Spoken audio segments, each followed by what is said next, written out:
In the news, Governor ODODO visits CUSTECH, vows to ensure safe return of abducted students. President Tinubu proposes 13 million Naira annual basic salary for judicial officers. Netanyahu vows Israel will stand alone if it has to after Biden's threat. And in sports, Nigerian Olympic gold medalist Babangida wife hospitalized after road crash. And in entertainment, Nollywood actress gets appointment. Welcome to MLC TV Global Weekend News Review, reaching you live from the city of Lokoja, the confluent state of Nigeria. I am Joshua Adinoy. Thanks for joining us. Kogi State Governor Ahmed Usman Ododo has vowed to ensure the safe return of students of the Confluence University of Science and Technology, CUSTECH or SARA, who were abducted from the university campus on Thursday. Governor Ododo made the promise when he visited the university campus on an assessment of the security situation in the university. He assured that every necessary steps, including non-kinetic measures, have been activated to ensure the safe return of the abducted students, promising members of the university community of efforts by the government to improve the existing security architecture on the campus. The governor commended security agencies for their gallantry, stressing that nothing will be spared to bring back the students and prevent a repeat of such unfortunate attack on the university campus and elsewhere in the state.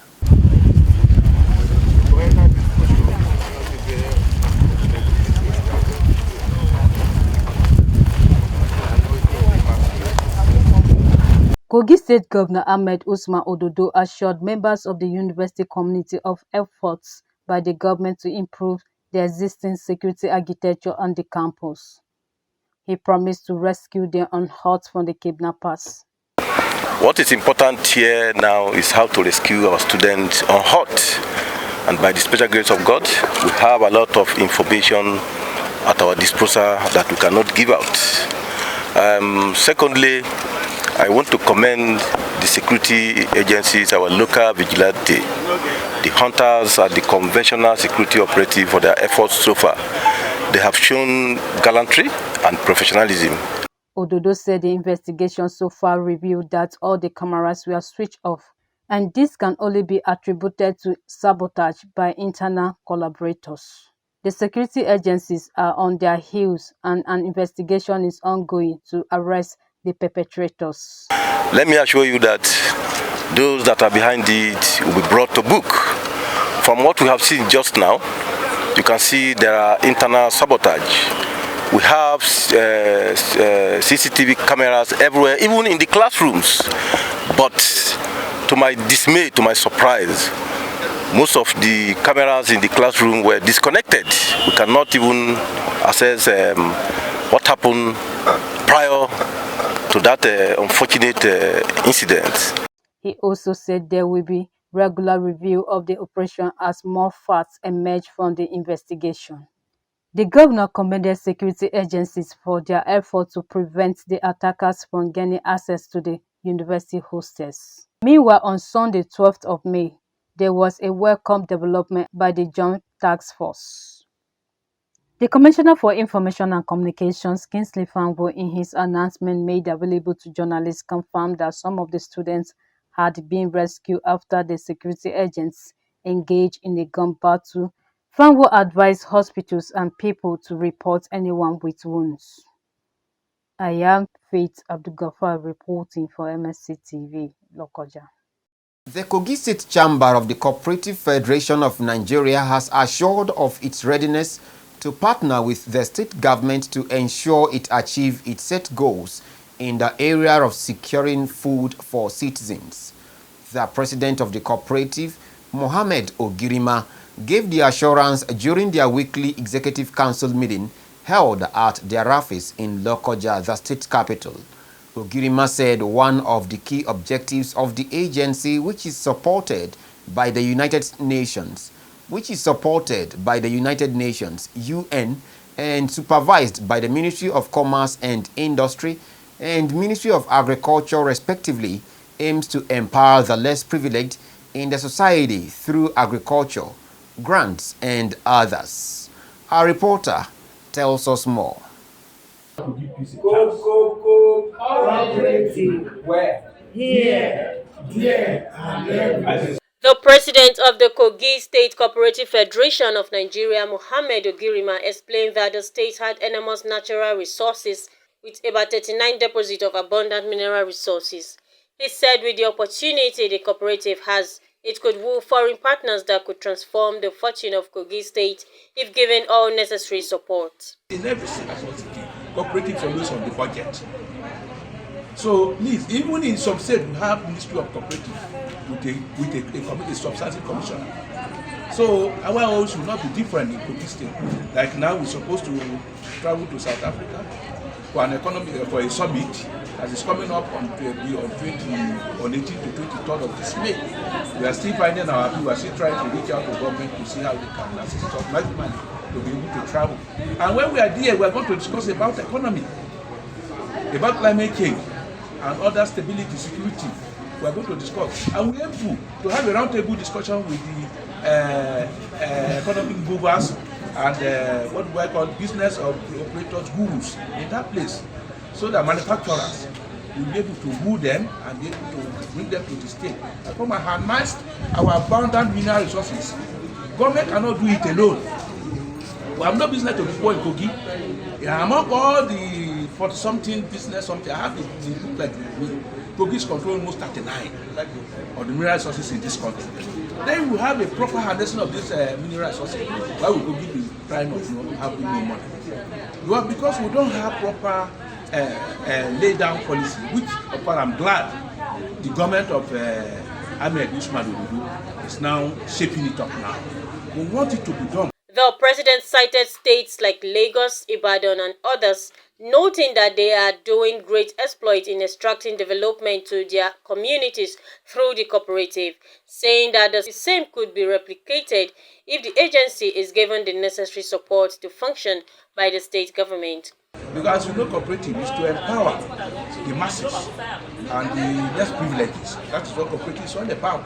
And it gives a lot with the farmers. And right now you can see some of the women here now and some men are being captured because of the farming system coming on board. We want to see a situation whereby Kogi State will soon become the Cooperative of Nigeria. And that's why we want to contribute in our own quota to the government of our own amiable governor. A dogged fighter, somebody that has come to change the narratives. That is Alhaji Ahmed Usman, whom we are seeing as a star boy that is coming on board. And we are ready to partnership with him and make sure that he succeeds. That's why we are calling on government, because in every state, cooperative and government works hand in hand. Even in some states, business is done on behalf of the business done by cooperative. Cooperative starts as a collateral between the government and the business sector in many states. Today, go to Lagos, Ibadan, all this almighty Cocoa House we are talking about that was built by cooperative. Lagos today is enjoying a lot from cooperative. Ogirima used the avenue to congratulate Governor ODODO Ahmed Usman on the successful completion of his first 100 days in office. The president of the State Cooperative Federation of Nigeria equally appealed to the government for the renovation of offices allocated to them and asked for more office space to meet the standard of operation as applicable in other states. But we want to also thank the state government through the Ministry of Agriculture that for the first time they gave us this office accommodation here, office here, so that we can do our business in this sub-treasury here. Though it is one room office, we are still begging. And we have about 3 office here that we are begging the state governor to direct the head of service to please come and open it. It has been there for almost 3 years. I've inquired from those people here that nothing were there. They just kept some unused documents there. That's all. So we cannot just keep them like this, lock them up like that. Let them come and open those places and give it to us so that we can use. And government will come to our aid, because ordinary government will giving us some subvention. In a related development, the vice president of the cooperative, Hanatu Odiba, appealed to the state government to support more women who are hardworking and resolute in ensuring food on the table.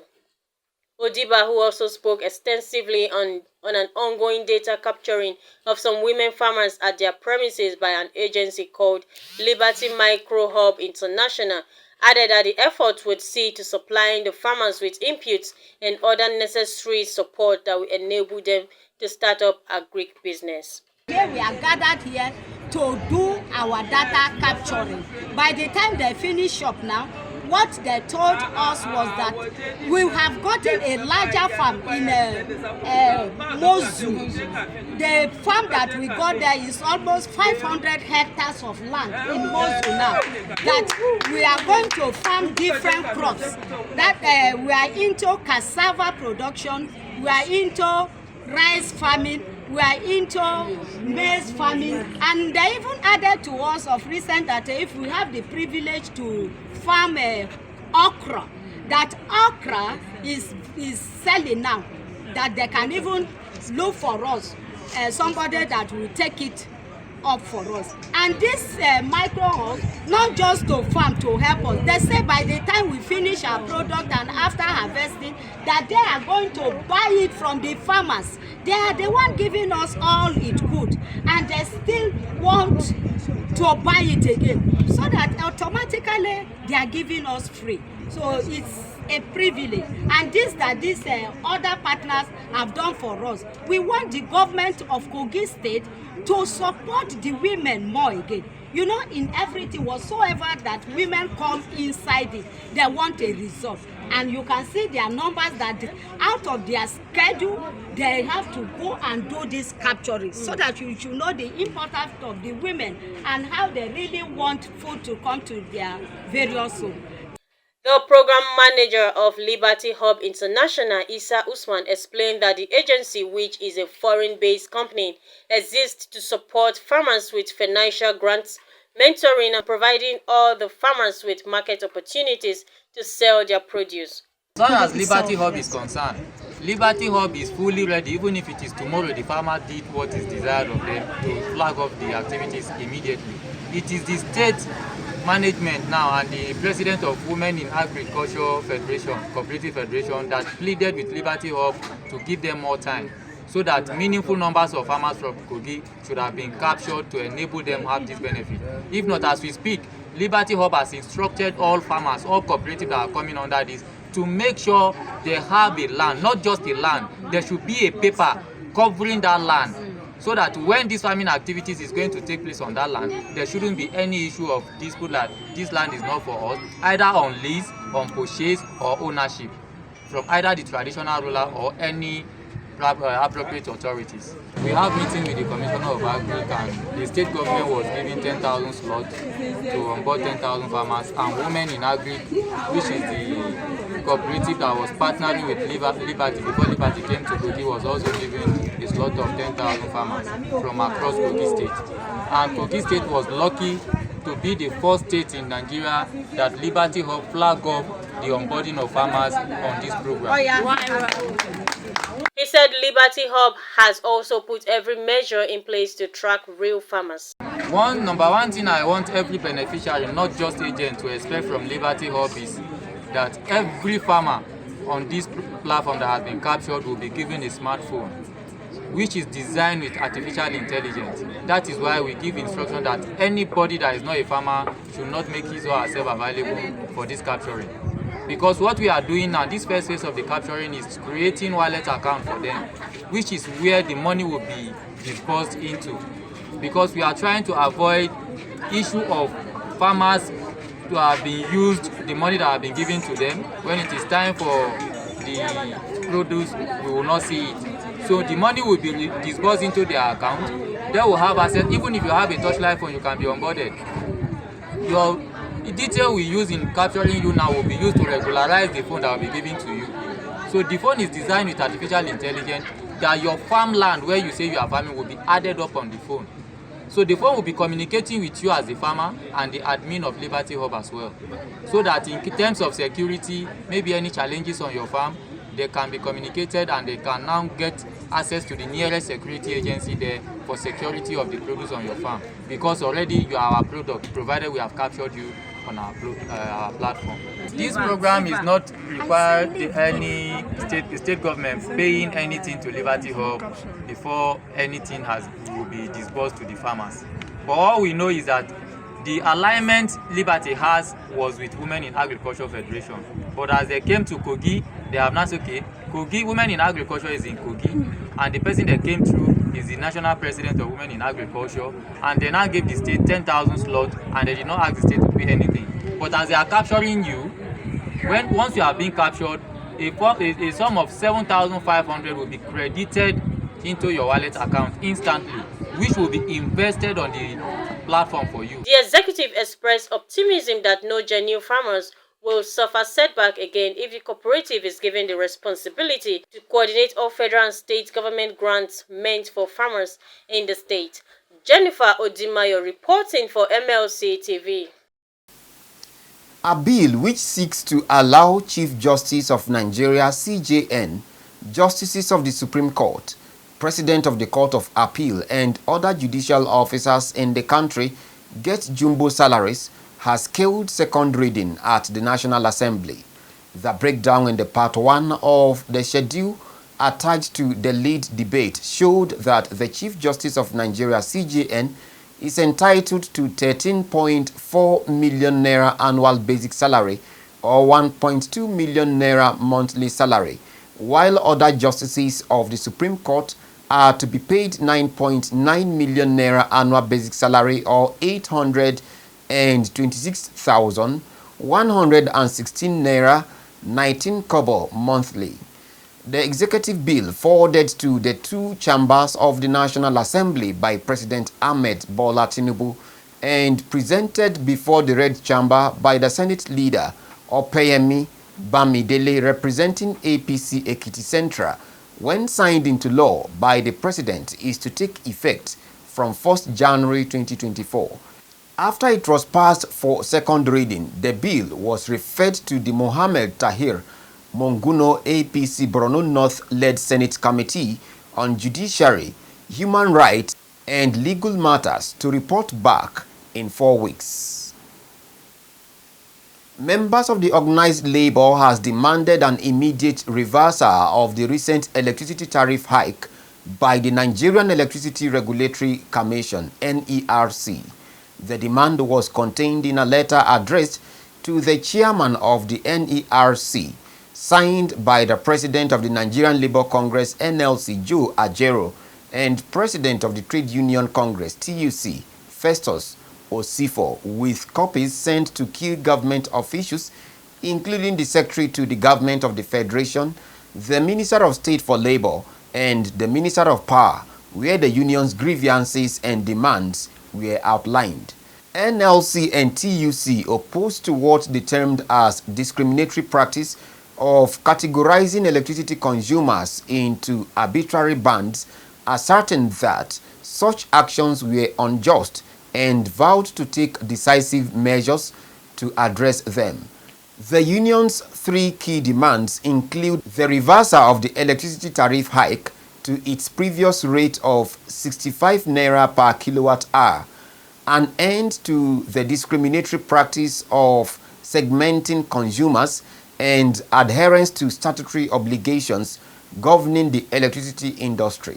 Failure to comply, they declared, would result in a complete shutdown of all NERC offices nationwide. May 12, 2024 deadline was given for compliance with the demands. Should NERC failed to act, the unions pledged swift and decisive action, including occupying NERC and distribution companies' discourse offices nationwide until justice is served.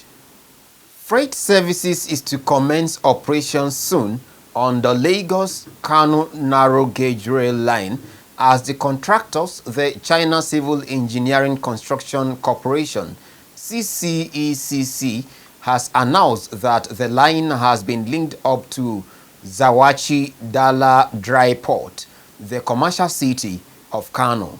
This was disclosed by the project contractors when the Minister of Transportation, Saeed Al-Khali, visited the site for on-the-spot inspection of the project in Kano State. The minister said the commencement of freight operations would preserve the lifespan of the nation's highways and save more Nigerians from dying in auto accidents. The minister expressed satisfaction at the pace of work on the Kano-Maradi standard gauge rail corridor, stating that there is mark of improvement from what he saw during his first inspection of the site. Al-Khali disclosed that plans are underway to segment the project for easy, efficient, and faster completion. We go on a short break now. We'll be right back.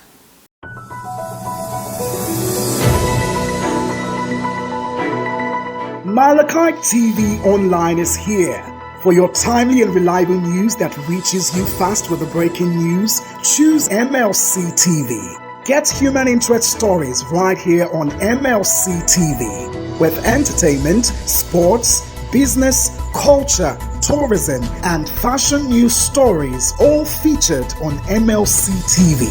Not forgetting political and current affairs news, state and federal government and people's matters will be discussed regularly on MLC TV.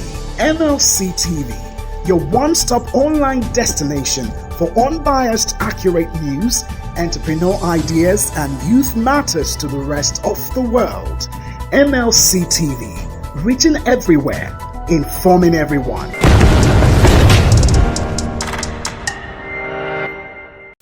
Welcome back. On crime, the Federal High Court in Abuja has adjourned the fraud case involving former Kogi State Governor Yahaya Bello to June 13th. On Friday, the presiding judge, Justice Emeka Nwite, insisted that Bello must come to court and answer to the fraud allegations preferred against him by the Economic and Financial Crime Commission, EFCC, to the tune of 80 billion naira. The court ordered the EFCC to serve the former governor with money laundering charges against him through his lawyer on April 23rd. In a ruling, Justice Emeka stated that the application filed by the anti-graft agency that no application be heard without the defendant being in court was meritorious. A senior advocate of Nigeria, SAN,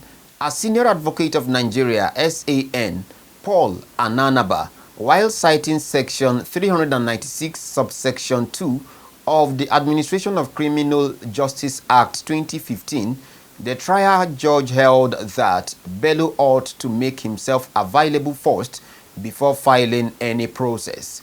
Through his counsel, Abdul Wahab Mohammed, the former governor informed the court that the EFCC had, by a motion ex parte, got an order of the appeal court stopping the contempt proceedings filed by him against the agency at the High Court sitting in Lokoja, Kogi State capital. On the foreign scene, Benjamin Netanyahu has vowed that Israel can stand alone after the United States warned that armed shipment could be stopped if he ordered a full-scale invasion of Rafah in Gaza. Thousands of people have already fled the southern city after the Israeli military began what it called a limited operation on Monday. U.S. President Joe Biden has repeatedly warned against the operation, saying that it could cross a red line. But Netanyahu dismissed the U.S. warning, saying Israel would fight on. The Prime Minister Netanyahu also invoked the War of 1948, where the newly formed State of Israel was attacked by a coalition of Arab states, to dismiss the U.S. warnings. Chad's military ruler, Mahamat Deby, has been declared the official winner of the presidential elections, legitimizing his grip on power. General Deby won 61.3% of votes according to the state's election body, citing provisional results, while his closest rival, Prime Minister Success Masra, won 18.5%. 53%. Masra had earlier declared that he had won a resounding victory in the first round of voting and that victory had been stolen from the people. The 40-year-old Deby was installed as Chad's leader by the military after his father, Idris Deby Itno, was killed during a battle with rebel forces in April 2021. His victory means that the Deby's family 34-year rule will continue. In sports,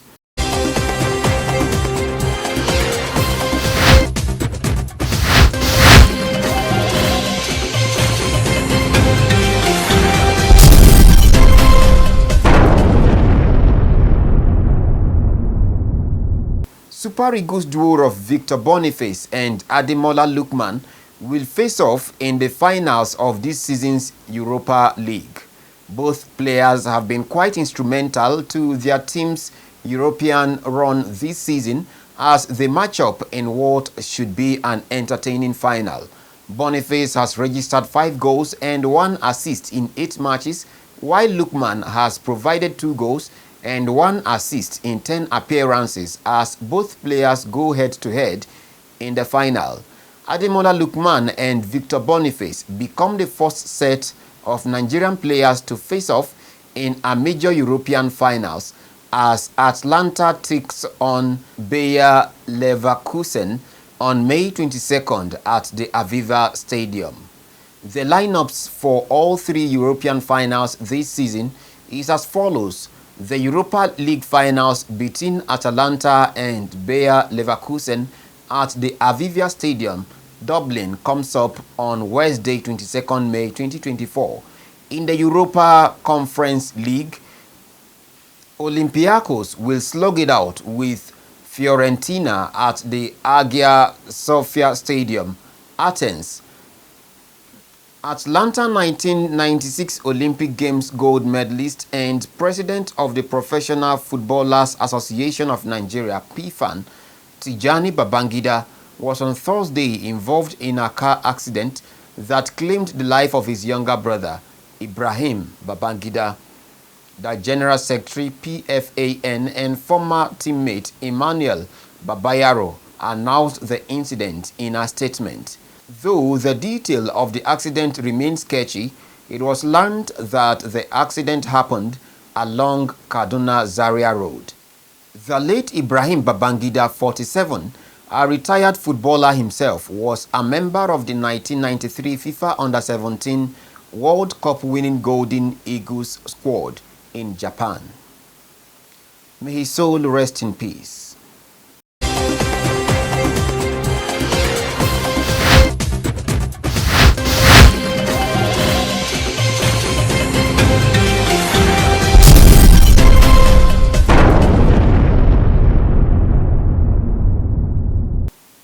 On entertainment,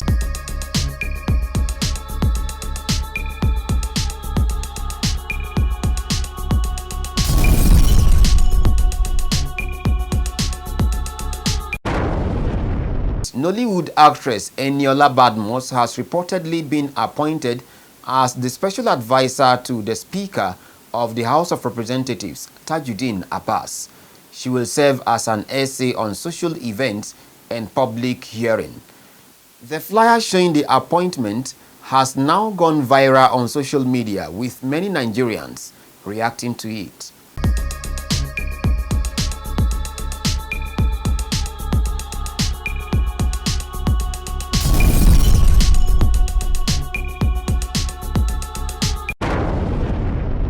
On a sad note, a member of the House of Representatives from Jigawa State, Issa Dongoyaro, is dead. The first-time lawmaker who was the vice chairman of the House Committee on HIV and AIDS and Malaria Control in the 10th Assembly reportedly died on Friday morning in Abuja after a brief illness. The spokesperson of the House, Akintude Rotimi, confirmed the death of the 46-year-old lawmaker. He prayed to God to grant the family the fortitude to bear their loss and for the soul of the deceased eternal rest. And that is the size of our news package for today. Do support us by subscribing to our YouTube channel, Malachite TV. Like and follow our Facebook page, MLC TV, MLC TV 2, MLC TV Yoruba, and Ebirababe MLC TV. Instagram, MLC TV 2021, X handle, Malachite TV, and TikTok, Malachite_TV. For your event coverage, appearance on any of our programs, contributions, comments, advert placement, or sponsorship, please call or send SMS to any of our numbers displayed on your screen. Join Malachite TV online on weekends to watch our various programs. Saturday 7 p.m. Political Arena, Sunday 6 p.m. Women's World, 7 p.m. Kakanchebira, Monday 9 a.m. The Opinion, and 9 p.m. Senior Citizens Alcove. It's Malachite TV, reaching everywhere, informing everyone. Please continue to be a brother's keeper to build a happier and better society together. I am Joshua Adinoy. Thanks for watching.